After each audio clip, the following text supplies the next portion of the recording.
सभी भाई बहनों को मेरा नमस्ते और बच्चों को ढेर सारा प्यार। तो आज का मेरा टॉपिक है कि हम जो भी कुछ कमाते हैं उसमें से 5% हमें दान के रूप में निकाल देना चाहिए। चाहे हम महिला हों चाहे हम पुरुष हों, आज के टाइम में लगभग सभी लोग कमाते हैं। तो अगर हम 100 रुपये कमाते हैं तो उसमें से हम 5 रुपये एक गुल्लक बना लें, उसमें भगवान के रूप में दान के रूप में डालते रहें। उससे हम किसी भी कार्य में लगा सकते हैं। किसी बच्ची की शादी में दे सकते हैं, गरीब बच्ची होती है। कोई पशु बीमार हो गया उसके ऊपर खर्च कर सकते हैं। किसी मंदिर में कुछ बनवा सकते हैं। मतलब कहने का ये कि जो हमने पैसे दान के रूप में जोड़े हैं वो हम किसी भी रूप में काम में ला सकते हैं। तो हमें अपनी इस तनख्वाह का 5% दान के रूप में निकाल देना चाहिए। और उसके बाद आप देखिए कि आपकी ज़िंदगी में कितनी रौनक और कितनी तरक्की आएगी।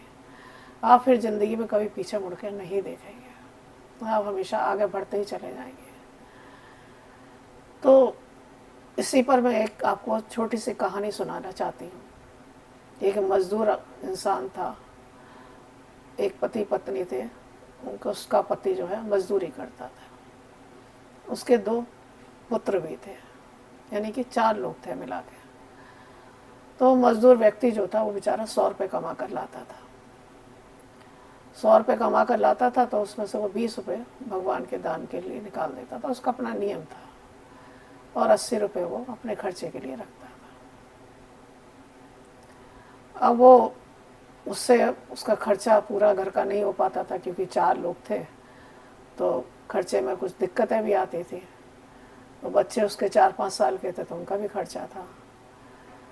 तो लेकिन वो अपने फिर भी नियम पे ही डगा हुआ था। उसकी पत्नी भी कहती थी कि इसमें खर्चा पूरा नहीं होता, पर उसका कहना मानना ये था कि मुझे कुछ मतलब नहीं है, जो भी है 80 रुपये में खर्चा चलाना है और 20 रुपये मैंने भगवान के नाम पे दान के रूप में निकाल दिए।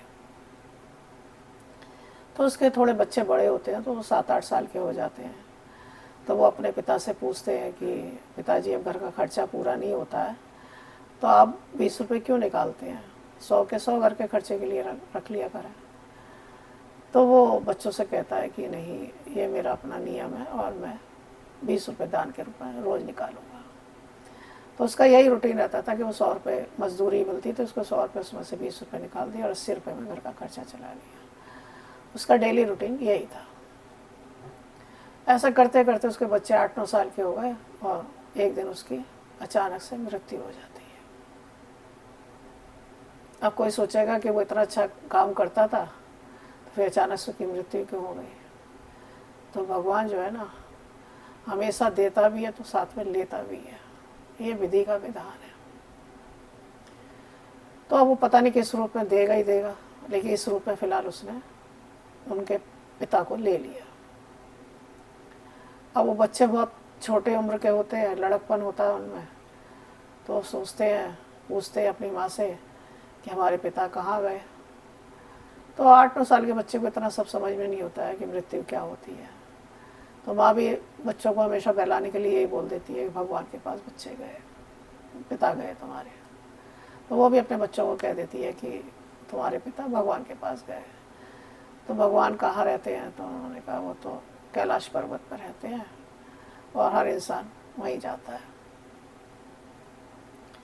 तो उन्होंने कहा, बच्चों ने कहा ठीक है, मान लिया माँ की बात।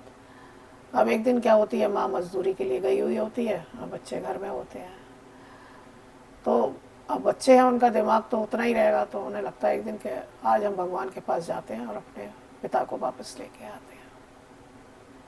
तो वो घर से निकल पड़ते हैं, चलते जाते हैं। बच्चे ही हैं तो बेचारे थक भी जाते हैं। थक जाते हैं तो एक पेड़ के नीचे वो विश्राम करने के लिए लेट जाते हैं।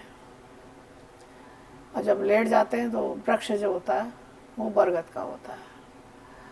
तो बरगद का पेड़ जब देखता है कि बच्चे विश्राम के लिए लेट गए तो वो उनसे पूछता है कि बच्चों, तुम यहाँ कैसे, कहाँ जा रहे हो, कैसे लेटे हो यहाँ पर?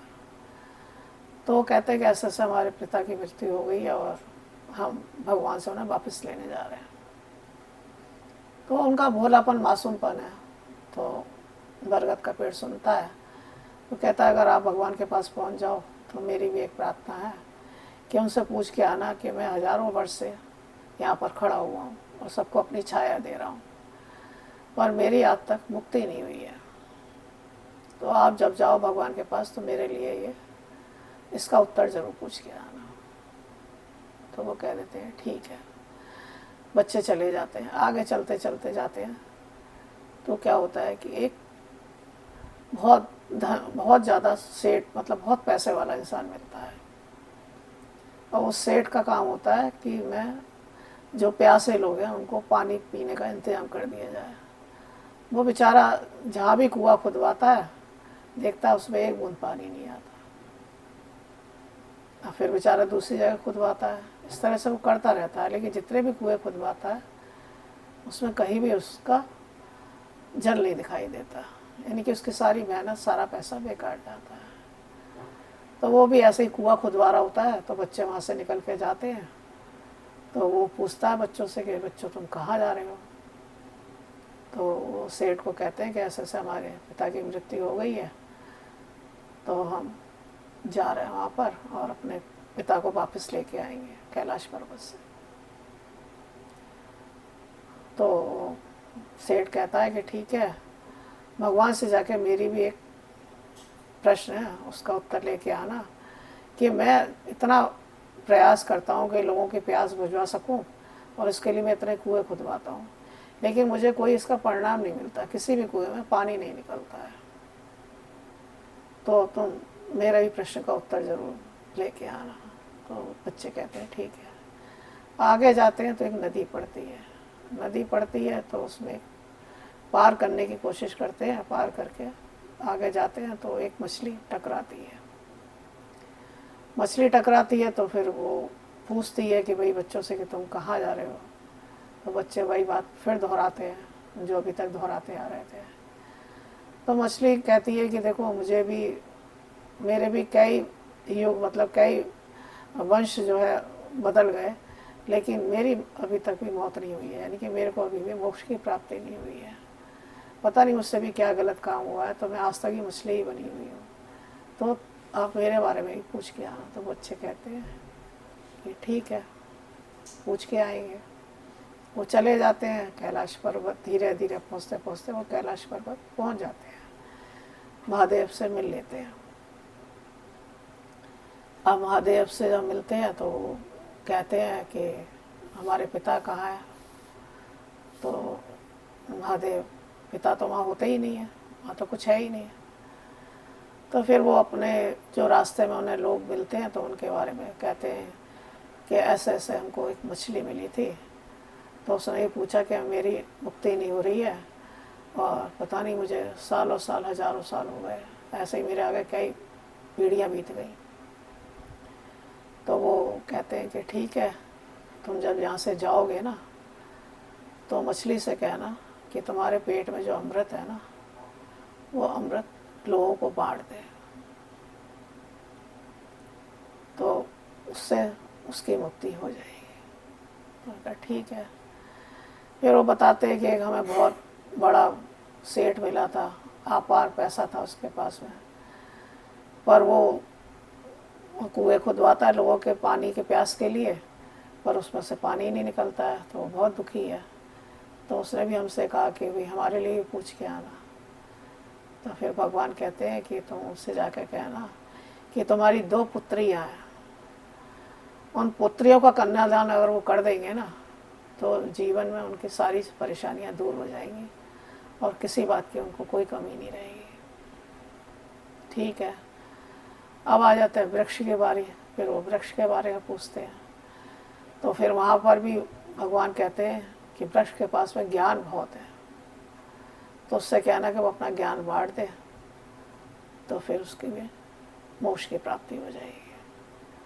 तो बच्चे वहाँ से वापस चल देते हैं खाली हाथ, पिता तुमको मिलता ही नहीं है। तो वो कहते हैं भगवान कि अब तुम वापस जाओ, तुम्हें हर प्रश्न का उत्तर मिल जाएगा। तो वो सबसे पहले नदी पार करते हैं तो मछली मिलती है। तो वो कहते हैं कि तुम्हारे पास जो अमृत है, भगवान ने कहा उस अमृत को आप बांट दो तो तुम्हारे को मोक्ष प्राप्त हो जाएगा। तो वो मछली कहती है कि मैं यहाँ किसको बांटने के लिए जाऊँ, तो वो अमृत में तुम्हें ही दे देती हूँ, तुम ही ले जाओ। तो वो दोनों भाइयों को अपना अमृत दे देती है और वो वहाँ से अमृत लेके चल देते हैं। उससे आगे आते हैं तो फिर उनको वो सेठ मिलता है। तो वो सेठ को कहते हैं कि भगवान ने कहा है कि आपकी 2 पुत्रियाँ हैं, उन पुत्रियों का अगर आप विवाह कर देते हैं, कन्यादान ले लेते हैं, तो आपके सारे कष्ट मिट जाएंगे और आप जो भी करेंगे वो हमेशा आपका काम सफल रहेगा। तो कहता है मेरी 2 पुत्रियाँ हैं और तुम 2 पुत्र हो, तो इससे ज़्यादा बढ़िया मेरे लिए और सौभाग्य की बात क्या होगी। तो मैं आप ही के साथ दोनों पुत्रियों का विवाह कर देता हूँ। तो वो धूमधाम से दोनों पुत्रियों की शादी उन बच्चों से मतलब पुत्रों से कर देता है। वो वहाँ से दोनों अपनी अपनी पत्नियाँ लेकर चल देते हैं। आगे आते हैं तो फिर वो वृक्ष पड़ता है। तो वृक्ष से कहते हैं कि भगवान ने कहा है कि वृक्ष के पास में ज्ञान बहुत है, अगर वो अपना ज्ञान सब में बांट देगा तो उसके मोक्ष की प्राप्ति हो जाएगी। तो वो कहता है कि देखो मैं कहाँ किसी को ढूंढने के लिए जाऊँ, तो जो भी मुझ में ज्ञान है वो मैं तुम चारों में बांट देता हूँ। तो सारा ज्ञान अपना दे देता है। तो उससे उन तीनों की मोक्ष की प्राप्ति हो जाती है। तो उसके बाद वो अपनी पत्नियों को लेकर घर आ जाते हैं। घर आते हैं तो उनको माँ मिलती है। तो माँ पूछती है कि क्या हुआ, पिता तुम्हें मिले। तो वो कहते हैं नहीं, पिता नहीं मिले, लेकिन ज्ञान मिल गया। ज्ञान क्या मिल गया कि जो पिता 20 रुपये निकालता था, उस 20 रुपये का फल उन बच्चों को मिला। उनको इतना ज्ञान आ गया था ज्ञान से कि उन्हें पता है कि जो इंसान इस दुनिया में आया है वो मर के जाएगा ही जाएगा, और जो दान दिया है उसका फल उसको नहीं मिलेगा तो उसके आगे वाली संतान को मिलेगा।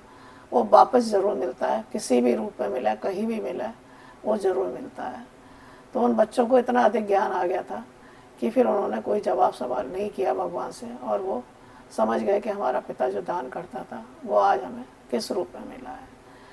तो कहने का मतलब ये है, इस कहानी का निचोड़ सिर्फ ये है सुनाने का, कि आप जो 5 रुपये दान के रूप में निकालते हैं, या जो भी आपकी तनख्वाह है उसमें से 5% निकालते हैं, वो आप किसी भी कार्य में लगाते हैं, किसी के दान के रूप में लगाते हैं, तो आपका उसका फल आपको मिलेगा ही मिलेगा। ज़रूरी नहीं है वो आपको मिले, आपके आगे आने वाली 10 पीढ़ियों तक भी वो चलता ही रहेगा, पर उसका फल अवश्य मिलेगा। वो किसी भी पीढ़ी में मिले, या आपको मिले, या किसी और रूप में मिले, या अगले जन्म में मिले, लेकिन मिलता ज़रूर है। भगवान सबको उसका फल ज़रूर देता है।